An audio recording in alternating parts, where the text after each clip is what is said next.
I need to cleanse myself first. So this is what I'm doing right now. I'm going through extensive soul searching and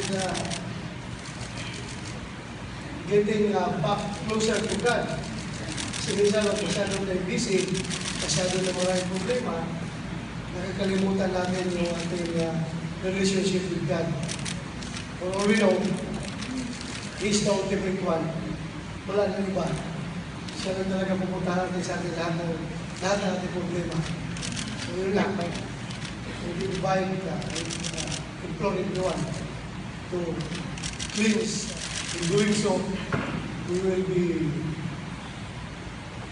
doing a great service to our organization, to our respective organization.